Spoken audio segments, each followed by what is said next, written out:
Força e pudor, liberdade ao povo do Pelô.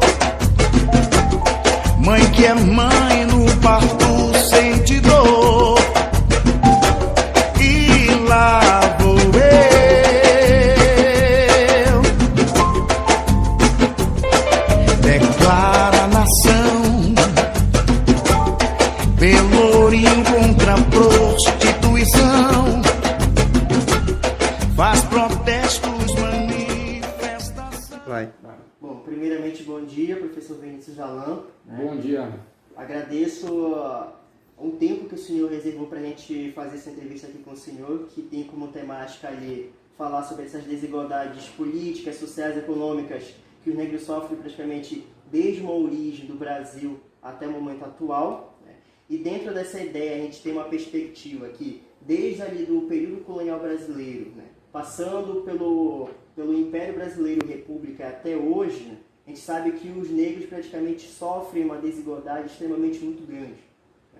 Tanto que a gente tem aquela ideia ali do pensador do Florestan Fernandes, que tem aquela ideia ali do mundo do negro, do mundo do branco, e dentro dessa perspectiva a gente sabe que as políticas públicas ainda são muito falhas em relação a isso. E dentro dessa ideia, qual é a percepção que o senhor tem sobre essa temática, sobre essas desigualdades políticas, sociais e econômicas que os negros sofrem, principalmente no atual, e até mesmo pegando uma questão histórica brasileira? Bom dia, equipe de História da UEPA. É um prazer recebê-los aqui, é uma honra para mim ter vocês que hoje são universitários, mas amanhã serão os futuros professores aqui do nosso arquipélago do Marajó e do estado do Pará. Essa perspectiva da desigualdade, muito visível, muito presente nos dias atuais, ela tem uma causa histórica e ela precisa ser estudada, ser explicada para a geração atual, para as futuras gerações, para que nós possamos reduzir estas desigualdades, para que essa palavra desigualdades no plural, ela seja parte do passado. Mas para que nós possamos chegar a esse ponto de que as desigualdades socioeconômicas entre brancos e negros aqui no Brasil, para que isso possa fazer parte realmente do passado, nós precisamos olhar muito para trás, estudar muito história, estudar a história econômica, a história social do Brasil colônia, do Brasil império, para que nós possamos compreender de que forma nós chegamos até aqui e de que forma nós poderemos fazer com que essas desigualdades elas sejam reduzidas ao máximo. Bom, dentro dessa ideia a gente fez aqui um questionário de apenas 4 perguntas aqui, para ter um embasamento maior sobre essa perspectiva da temática. A primeira pergunta é, na sua concepção, como são as formas de exclusão dos indivíduos negros, principalmente no momento atual? A população negra aqui no Brasil, do ponto de vista estatístico, do ponto de vista matemático, percentual, ela é a população que mais é excluída. Se você olhar as estatísticas, os dados econômicos do IPEA, que é o Instituto de Pesquisa de Econômicas Aplicadas aqui no Brasil, se você olhar as estatísticas do IBGE, se você olhar os números do Mapa da Violência ou do Anuário da Violência de 2010 para cá, você vai perceber, Wolf, que a população negra, que homens e mulheres, negros e negras, são aqueles que são mais excluídos da escola, são aqueles que ocupam as vagas do desemprego em maior quantidade, tanto do desemprego como do subemprego. São os negros e negras que estão por dentro do sistema prisional brasileiro. São os negros e negras que, em grande maioria, são os analfabetos. São os negros e negras que, em grande maioria, não conseguem concluir o ensino médio, não conseguem chegar, atingir uma universidade. São negros e negras que não conseguem atingir as vagas públicas do serviço público efetivo a partir de concurso público. Então, essas estatísticas mostram para nós que a exclusão de homens e mulheres pretos e pretas, ela se dá por uma questão histórica. que desde o processo escravagista, lá, desde quando o primeiro negro chegou aqui, em 1532, encostou no Brasil, o primeiro navio negreiro. E de lá para cá, 3 séculos e meio, a escravidão ela foi lei aqui no Brasil. Quando a escravidão acaba por uma outra lei, que foi a Lei Áurea de 1888, o negro ele ficou sem acesso à terra. E os seus descendentes diretos, seus filhos, depois seus netos, depois seus bisnetos, tataranetos e etc., geração após geração, esta população afrodescendente, afro-brasileira, ela não vai ter direito à própria dignidade humana. Ela não vai ter acesso à terra, ela não vai ter acesso a emprego. O negro teve que voltar a uma condição de quase escravidão ou de semi-escravidão para ter o que comer, para conseguir minimamente sobreviver.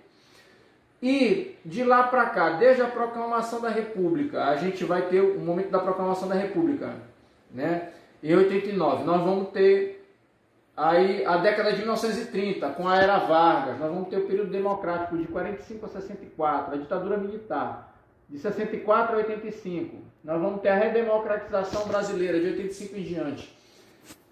E mesmo com todo esse avanço político que nós tivemos no transcurso do século passado, que foi o século XX, nós observamos o quê? Que o negro ele ainda assim continuou sendo excluído.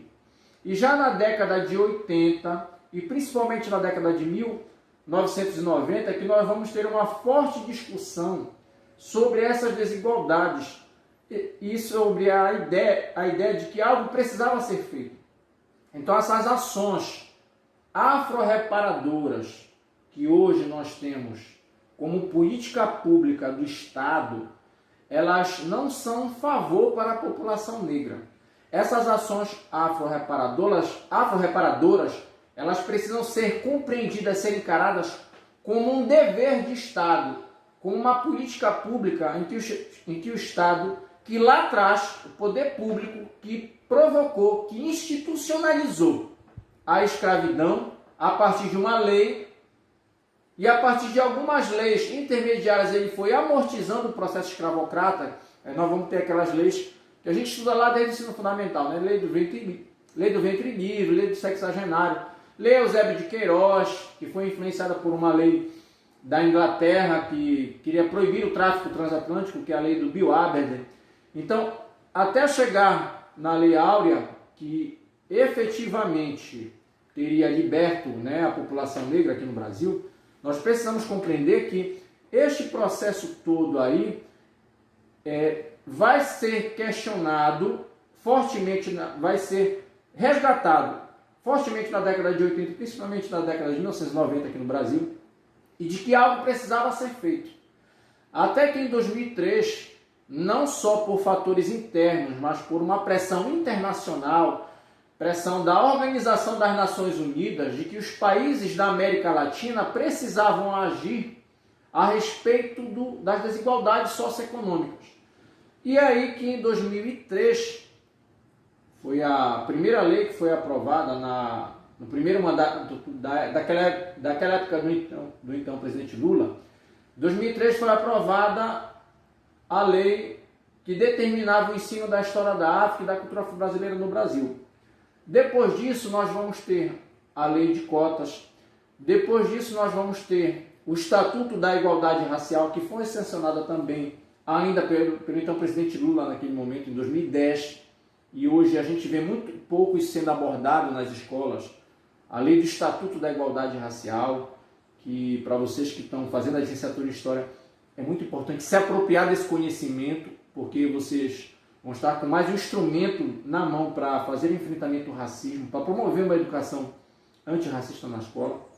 Então, foi justamente a partir desse conjunto de coisas, Wolf, é que nós vamos ter esse avanço e chegar ao ponto onde chegamos, que quer uma outra sociedade que promova justamente a minimização dessas desigualdades que aí estão. Que eu citei aqui para vocês, sem citar números, mas que estatisticamente estão provadas, estão comprovadas aí, estão na internet, dá para a gente pesquisar, baixar à vontade, o que não falta são estatísticas para nos mostrar o quanto o negro é excluído, e é justamente essa exclusão estatística, matemática, percentual, que prova para nós que o racismo ele existe aqui no Brasil. O racismo ele não existe porque eu penso, ou algumas pessoas acham que ele exista, e também tem um conjunto de pessoas que avaliam o que acham que o racismo ele não existe. Mas o que prova para nós que o racismo ele existe, e ele não depende da opinião de ninguém para existir, são justamente esses dados estatísticos facilmente acessíveis nas páginas, nos sites desses órgãos públicos, desses institutos de pesquisas. Alguns são governamentais, outros não. São eles que provam para nós que essa desigualdade socioeconômica, que essa exclusão que atinge negros ainda hoje, ela está aí, e isso é racismo, racismo de Estado, racismo institucional, racismo estrutural, e nós que somos da área de ciências humanas, o que compete a nós, enquanto historiadores? Questionar a realidade, criticar essa realidade. O que compete à escola? A escola não são as paredes, não são as cadeiras, não são as bibliotecas com seus livros. A escola somos nós, professores.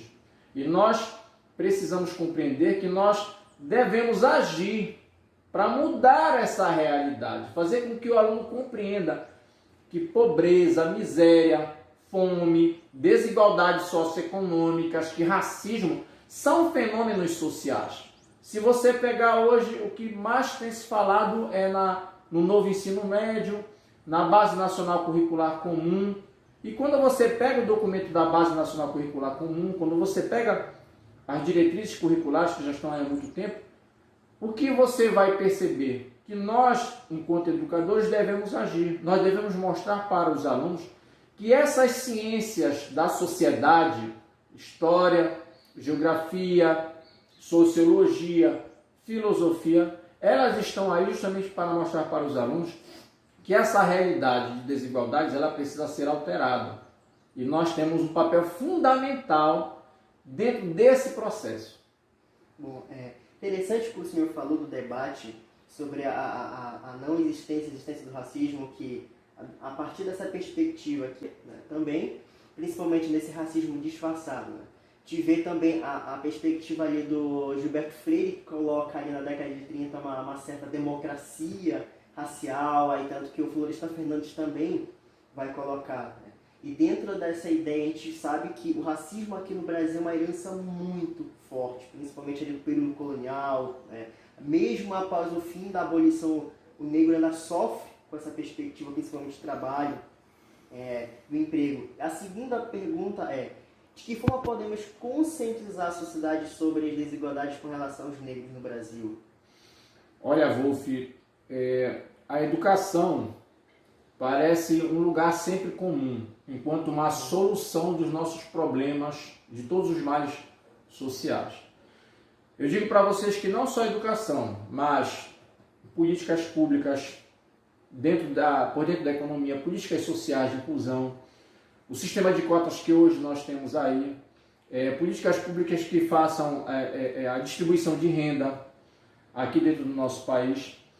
Mas a educação, eu enquanto educador, enquanto 13 anos de SEDUC que eu já tenho, e toda essa trajetória que eu tive a oportunidade de mostrar aqui para vocês agora há pouco, desse meu trabalho de enfrentamento ao racismo, de uma prática pedagógica, de uma educação antirracista, a gente, dentro da escola, a gente tem um instrumento muito importante. Eu sempre digo para todo mundo que a educação ela é o caminho e a escola ela é o lugar para que a gente possa viver numa sociedade diferente, numa cultura de paz. Então, essa ideia de que a educação ela é um instrumento de transformação social, ela não é só um discurso vazio. A gente observa muito na época das campanhas eleitorais os políticos sempre abraçando a educação, sempre abraçando os professores, abraçando a ideia de que a educação ela é um motor, gerador de mudança. De fato é, Mas o que a gente observa ainda hoje na prática é uma ideia de desmonte da educação, um desmonte da universidade pública, um desmonte dos sistemas estaduais de ensino público. E é essa universalização, é este acesso, ainda hoje, que ainda é público e gratuito, é esse acesso que nós precisamos manter. Compreender que essa oportunidade de jovens periféricos, jovens favelados, jovens que moram em comunidades tradicionais, sejam comunidades indígenas, comunidades quilombolas, é esse acesso pelo qual nós precisamos ainda hoje lutar para manter. Essa universalização, esse acesso público e gratuito, isso precisa não só continuar sendo uma lei aqui no Brasil, mas precisa ser colocado na mesa de discussão das escolas, na mesa de discussão dos sindicatos, na mesa da cozinha das famílias. Porque, veja, a população brasileira hoje, em grande maioria, pertence à classe C, é de classe baixa. Então, o que dá oportunidade de acesso aos postos de comando da nossa sociedade, o que dá mobilidade social hoje ainda é a educação. A ascensão socioeconômica, a ascensão política é ainda por meio dessa educação, que muitas das vezes é pública e hoje, graças a esses sistemas de políticas públicas de inclusão social, como é o sistema de cotas, para não ser repetitivo, mas é uma política afro-reparadora que funciona, que dá acesso, né? Antes você não conseguia ver negros cursando uma graduação em medicina, em odontologia, em psicologia, em fisioterapia, cursos tradicionalmente bastante concorridos. Hoje você consegue ver uma médica negra, um fisioterapeuta negro, um advogado negro já em maior quantidade que no passado.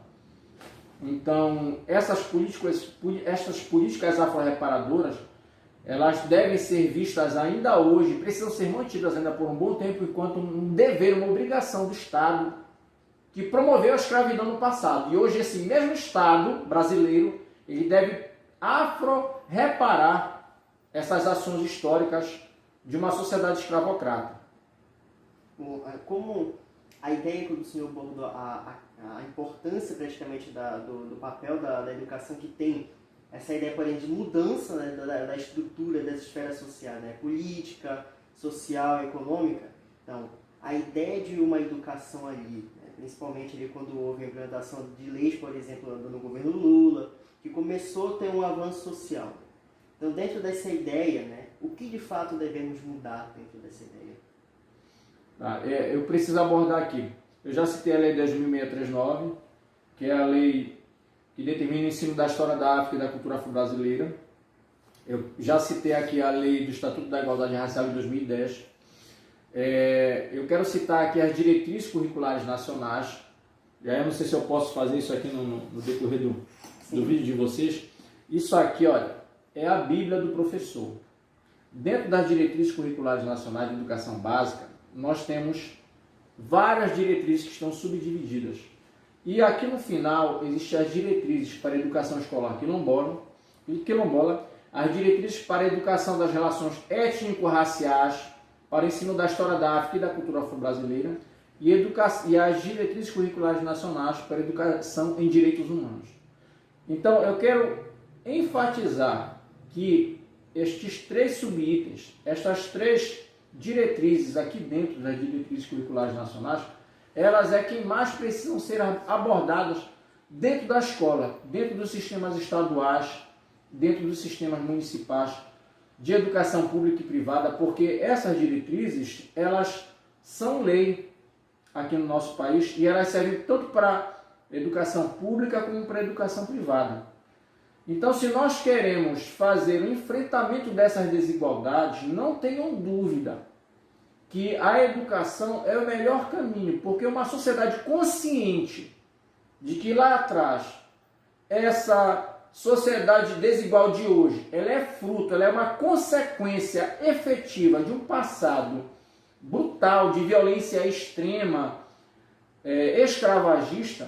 A sociedade, a gente formando jovens que compreendam de fato isso, nós vamos ter não só jovens, mas nós vamos ter advogados, nós vamos ter médicos, nós vamos ter intelectuais, nós vamos ter parlamentares a nível municipal, a nível estadual, a nível federal, que mais lá adiante, de forma muito fácil e sem resistência, vão estar de acordo que, devido à nossa trajetória histórica do Brasil, o Brasil ele foi forjado a golpes de espada, ele foi forjado a muita violência, não houve miscigenação, houve estupro.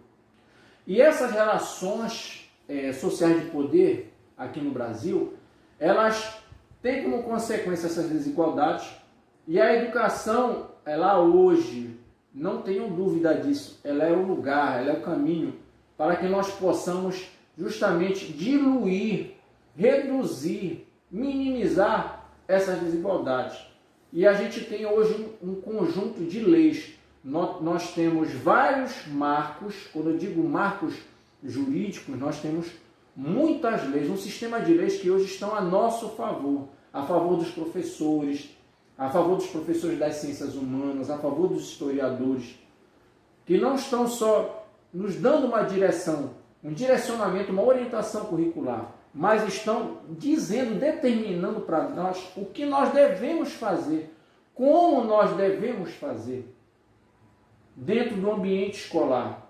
Então, essas diretrizes, a Lei 10.639 de 2003, o Estatuto da Igualdade Racial, que é pouco citado, que eu quero enfatizar aqui, quero enfatizar também as diretrizes curriculares nacionais para os direitos humanos. Hoje eu pouco vejo isso, e nós, se queremos uma sociedade de diálogo, que é essa sociedade desejável, desejada, uma sociedade onde nós podemos ser diferentes, nós podemos ter partidos políticos de esquerda, de direita, de centro, mas dentro da nossa diferença nós temos que compreender que todos nós temos igualdade de acesso a direitos, nós temos igualdade de acesso à liberdade de expressão.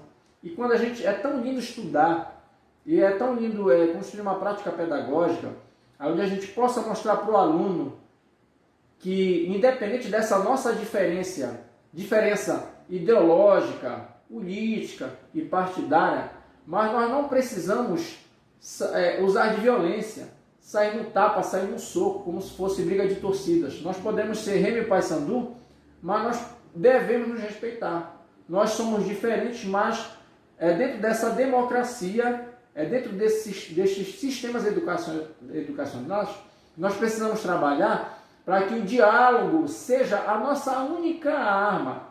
E quando nós pensarmos que o diálogo, que a conversa ela foi esgotada, a gente precisa entender que a gente precisa conversar mais ainda, até tentar diluir essas nossas diferenças político-partidárias, ideológicas, que são tão comuns. A violência ela sempre tem que ser abolida. A violência ela nunca será um instrumento efetivo de avanço democrático, de avanço social. A violência é para os fracos. Vale-se da violência quem não tem argumento. E a gente acabou de passar pelo Dia do Historiador, né? Que foi agora em agosto, dia 19 de agosto, Dia do Historiador. Tem uma frase do Joaquim Nabuco, que é o nosso patrono dos historiadores, que eu gostaria de deixar aqui para vocês. É que de todas as forças existentes na sociedade, existe uma força que ela é a mais poderosa de todas, que com ela a gente conquista tudo. E não é a força da violência, não é a força bruta, não é a força das armas. Ele fala que é a força da doçura, da delicadeza, do argumento, do amor, do convencimento. Essa força da doçura, segundo Joaquim Nabuco, é a partir dela que a gente consegue conquistar tudo aquilo. Essa é a mais forte de todas as forças e essa que a gente deve usar dentro da escola. É a violência, o uso da violência, o emprego de armas. Isso tem que ser deixado de lado. Bom, encerrando a entrevista, a nós aqui do aluno do curso de História aqui da UEPA, agradecemos novamente pelo tempo que você reservou para a gente aqui, para estar ajudando nessa proliferação desse conhecimento, dessa desigualdade que o negro sofre aqui no Brasil. E a gente agradece de todo o nosso coração. Obrigado, tá, professor Vinícius? Eu que agradeço a oportunidade de dialogar com vocês. la la ya la la ya la.